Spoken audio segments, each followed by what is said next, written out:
नमस्कार, मैं हूं निकिता और आप देख रहे हैं सत्यहिंदी.com।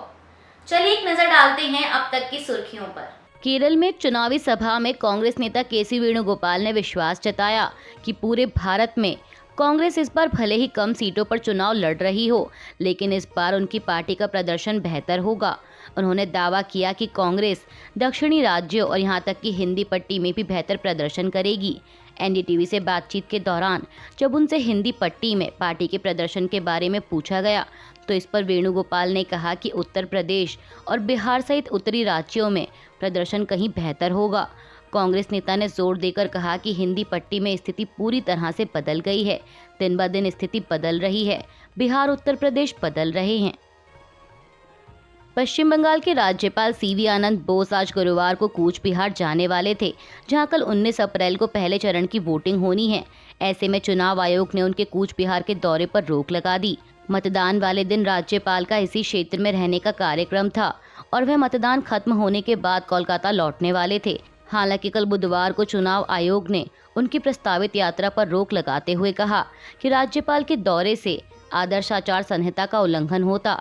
सूत्रों के अनुसार राज्यपाल ने पिछले चुनाव यानी पश्चिम बंगाल विधानसभा चुनाव 2021 संबंधी हिंसा के रिकॉर्ड पर विचार करने के बाद वोटिंग वाले दिन यहां रुकने का फैसला किया था। राज्यपाल ने कहा था कि वह पहले चरण से ही मैदान में रहेंगे। उन्होंने कहा था, मैं सुबह 6 बजे सड़कों पर उतरूंगा, मैं लोगों के लिए उपलब्ध रहूंगा। पिछले बार चुनावों में हुई हिंसा की अब अनुमति नहीं दी जाएगी। प्रधानमंत्री मोदी ने लोकसभा चुनाव के पहले चरण से पहले एनडीए के सभी उम्मीदवारों को व्यक्तिगत पत्र लिखा है। इस पत्र में पीएम मोदी ने उनसे अपने अपने निर्वाचन क्षेत्रों में मतदाताओं तक उनका संदेश पहुंचाने के लिए कहा है। उन्होंने अपने संदेश में कहा कि यह चुनाव देश के वर्तमान को उज्जवल भविष्य से जोड़ने का अवसर है। भाजपा सूत्रों ने 2 पत्रों को साझा किया है। इनमें से एक पत्र भाजपा की तमिलनाडु इकाई के अध्यक्ष और कोयम्बटूर सीट से उम्मीदवार के अन्नामलाई को अंग्रेजी में लिखा गया है और दूसरा पत्र हिंदी में भाजपा के मुख्य प्रवक्ता अनिल बलूनी को लिखा गया है, जो कि उत्तराखंड के पौड़ी गढ़वाल से चुनाव लड़ रहे हैं। प्रधानमंत्री ने संदेश में कहा कि पिछले 10 वर्षों में समाज के हर वर्ग के जीवन की गुणवत्ता में सुधार हुआ है। इनमें से कई परेशानियां दूर हो गई हैं, लेकिन अब भी बहुत कुछ किया जाना बाकी है। ऐसे में हमारे मिशन के लिए यह चुनाव निर्णायक होगा।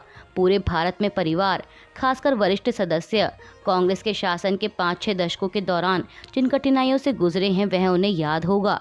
यह चुनाव हमारे वर्तमान को उज्जवल भविष्य से जोड़ने का एक अवसर है। भाजपा को मिलने वाला प्रत्येक वोट एक स्थिर सरकार बनाने की दिशा में जाएगा और 2047 तक एक विकसित राष्ट्र बनने की हमारी यात्रा को गति प्रदान करेगा। जम्मू कश्मीर के अनंतनाग में एक प्रवासी मजदूर को गोली लगने से उसकी मौत हो गई। पुलिस के मुताबिक व्यक्ति को आतंकवादियों ने गोली मारी है और इलाज के दौरान अस्पताल में उसकी मौत हो गई। जानकारी देते हुए पुलिस ने बताया कि आतंकवादियों ने राजू शाह नाम के एक मजदूर पर हमला किया। राजू बिहार के रहने वाले थे और अनंतनाग के जबलीपुरा बिज पहेरा में रह रहे थे।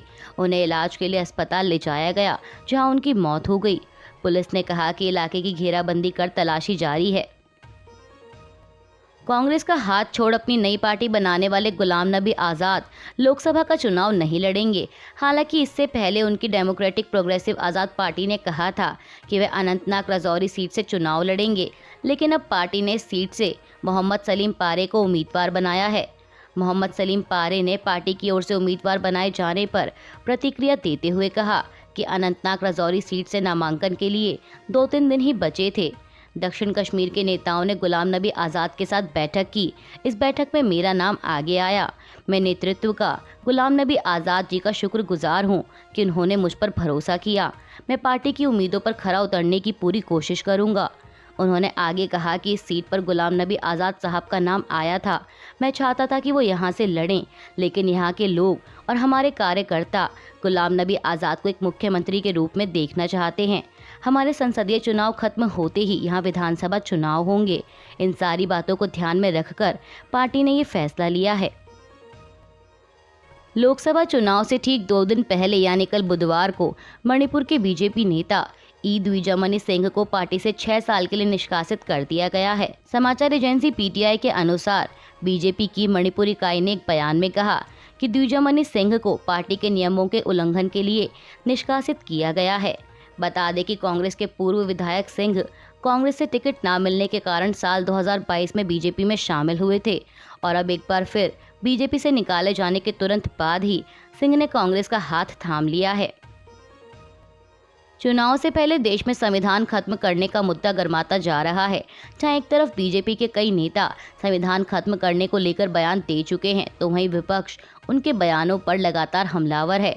इसी कड़ी में आरजेडी प्रमुख लालू प्रसाद यादव ने कहा कि भीमराव अंबेडकर के संविधान को खत्म करने की कोशिश की जा रही है और ये हम नहीं होने देंगे। सारण में अपनी बेटी के समर्थन में सभा को संबोधित करते हुए उन्होंने यह बात कही। लालू यादव ने कहा कि बाबा साहेब के संविधान को मिटाने की कोशिश की जा रही है, लोकतंत्र को मिटाने की कोशिश हो रही है और हम ये हरगिज होने नहीं देंगे। उन्होंने कहा कि बाबा साहेब का संविधान ना होता तो हमें आरक्षण नहीं मिलता। इसी संविधान में लोकतंत्र की जो व्याख्या है वो नहीं होती। हम सबको आज संकल्प लेना है कि बाबा के संविधान को किसी कीमत पर खत्म होने नहीं देंगे। कल बुधवार 17 अप्रैल को पूरे देश में रामनवमी का पर्व मनाया गया।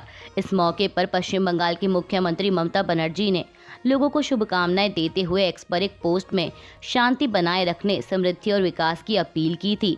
वहीं अब उनके इस पोस्ट पर बीजेपी प्रवक्ता सुधांशु त्रिवेदी ने निशाना साधा है। उन्होंने कहा कि शांति बनाए रखने की उनकी अपील का मतलब है कि वह त्योहार को अशांति या वैमनस्यता से जोड़कर देखती हैं। बीजेपी नेता ने कहा कि यह पूरी तरह से रामनवमी के त्योहार का अपमान है।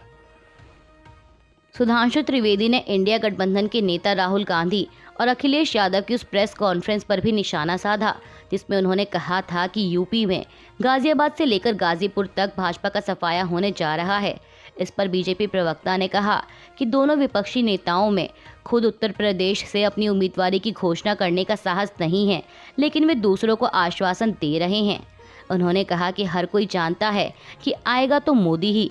बीजेपी नेता ने कहा कि जहां राहुल गांधी ने 2019 में अमेठी से चुनाव हारने के बाद उत्तर प्रदेश छोड़ दिया, वहीं उनकी मां और रायबरेली से लोकसभा सदस्य रही सोनिया गांधी राज्यसभा में चली गई हैं। देश के दक्षिणी राज्य आंध्र प्रदेश में लोकसभा और विधानसभा दोनों ही चुनाव होने हैं। ऐसे में राज्य के सत्तारूढ़ वाईएसआरसीपी को चुनाव से पहले झटका लगा है। दरअसल पार्टी नेता थोटा त्रिमूर्त थुलू, जो कि वर्तमान में राज्य विधान परिषद सदस्य हैं, इसके अलावा वह 13 मई को होने वाले विधानसभा चुनाव में कोनसीमा जिले की मंडापेटा विधानसभा सीट से पार्टी के उम्मीदवार भी हैं। उन्हें विशाखापत्तनम की विशेष अदालत ने 27 साल पुराने एक मामले में सजा सुनाई है। वाईएसआरसीपी नेता को 2 दलित युवकों के साथ उत्पीड़न के मामले में 18 महीने की सजा और 2 लाख रुपए का जुर्माना भी लगाया गया। जज ने इस मामले में अन्य 9 आरोपियों को 6 महीने कैद और 22-22 हज़ार रुपए का जुर्माना लगाया है। वहीं कोर्ट के इस फैसले के तुरंत बाद वाईएसआरसीपी नेता ने जमानत याचिका दायर की। यूक्रेन के प्रधानमंत्री डेनिस शमिहाल ने दावा किया है कि अगर यूक्रेन रूस से हार जाता है तो दुनिया को तीसरे विश्व युद्ध का सामना करना होगा। इस दौरान उन्होंने अमेरिकी कांग्रेस से विदेशी राहत बिल पास करने की मांग की। बता दें कि यूक्रेन को राहत पैकेज दिए जाने पर अमेरिकी संसद में शनिवार को वोटिंग होनी है। वहीं इससे पहले डेनिस ने कहा कि हमें इस पैसे की कल ज़रूरत थी, हमें इस पैसे की आज ज़रूरत नहीं है, या हमें इस पैसे की आने वाले कल में ज़रूरत नहीं है। उन्होंने आगे कहा कि अगर हमें बचाया नहीं गया तो यूक्रेन हार जाएगा। इससे अंतर्राष्ट्रीय सुरक्षा की पूरी व्यवस्था ढह जाएगी और दुनिया को सुरक्षा के लिए नई व्यवस्था की ज़रूरत होगी, जिससे फिर नए तनाव पैदा हो सकते हैं। ऐसे कई युद्ध देखने को मिल सकते हैं। यूक्रेन के प्रधानमंत्री ने कहा कि यह मामला तीसरे विश्व युद्ध की ओर आगे बढ़ सकता है। अमेरिकी विदेश मंत्रालय के सहायक प्रेस सचिव वेदांत पटेल ने कहा है कि अमेरिकी राष्ट्रपति जो बाइडेन संयुक्त राष्ट्र सुरक्षा परिषद में बदलाव का समर्थन करते हैं। दरअसल आपको बता दें कि जनवरी में एलन मस्क ने यह मुद्दा उठाते हुए भारत को यूएनएससी में स्थायी सदस्य बनाने की मांग का समर्थन किया था और उनकी इसी मांग पर अब वेदांत पटेल ने प्रतिक्रिया दी है। वेदांत पटेल ने कहा कि राष्ट्रपति ने इस बारे में बात की है। हम संयुक्त राष्ट्र और सुरक्षा परिषद में सुधार का समर्थन करते हैं। अभी मेरे पास इस बारे में ज़्यादा कुछ कहने को नहीं है, लेकिन हम सुधार की ज़रूरत को समझते हैं। बता दें कि एलन मस्क ने अपनी स्टेटमेंट में कहा था कि सबसे ज़्यादा आबादी वाला देश होने के बावजूद भारत का यूएनएससी का सदस्य ना होना बेतुकी बात है। उन्होंने भारत के अलावा अफ्रीका के लिए भी यूएनएससी में स्थायी सीट की मांग की थी। साथ ही बता दें कि यूएनएससी में फिलहाल 5 स्थायी सदस्य हैं: अमेरिका, चीन, फ्रांस, रूस और ब्रिटेन। आईपीएल 2024 का 32वां मुकाबला कल बुधवार को गुजरात टाइटंस और दिल्ली कैपिटल्स के बीच खेला गया। इस मैच में दिल्ली ने 6 विकेट से जीत दर्ज की है। गुजरात की टीम पहले बल्लेबाजी करते हुए 17.3 ओवर में 89 रन बनाकर ही ऑल आउट हो गई, जिसके जवाब में दिल्ली की टीम ने 8.5 ओवर में 4 विकेट के नुकसान पर 92 रन बनाकर इस लक्ष्य को आसानी से हासिल कर लिया और 67 बॉल रहते हुए 6 विकेट से जीत दर्ज की। स्टॉक मार्केट आज गुरुवार 18 अप्रैल को पॉजिटिव नोट पर खुली है, जहां निफ्टी 100 अंक ऊपर 22,250 के लेवल पर ट्रेड कर रहा है, तो वहीं सेंसेक्स भी करीब 300 अंक उछलकर 73,200 पर आ गया है। बता दें कि इससे पहले मंगलवार को सेंसेक्स 456 अंक नीचे 72,943 पर बंद हुआ था। बात करें बैंक निफ्टी की, तो बैंक निफ्टी भी 271 अंक ऊपर 47,755 के लेवल पर ट्रेड कर रहा है। अभी के लिए बस इतना ही। बाकी की खबरों के लिए जुड़े रहिए सत्यहिंदी.com के साथ।